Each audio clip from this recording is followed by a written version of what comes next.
আফসোসের বিষয়, দুনিয়ার কাজের জন্য আমরা শিডিউল তৈরি করি, কিন্তু যে আখিরাতে আজীবন থাকতে হবে সেই কাজের কোনো শিডিউল আমাদের কাছে নাই। কেন নাই বলি? এই যুবকগুলো দেখবেন ঘুমায় রাত 3টার সময় আর ওঠে সকাল 12টার সময়। What is the meaning of this type of life man? জীবনে কোনো মানে হতে পারে? মানে নেই। তো এখন দেখেন, নামাজের ক্ষেত্রে সমস্যা এইটা।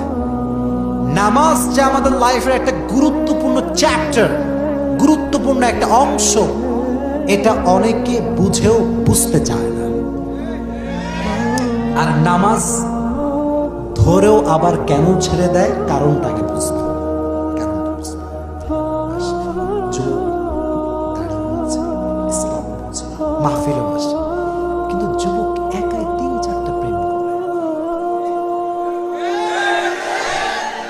আচ্ছা বলেন, আমি বলি, যেই যুবকটা রাত 3টা-4টা পর্যন্ত প্রেম করে, তার কি ফজরের নামাজ পড়ার কোনো সম্ভাবনা আছে?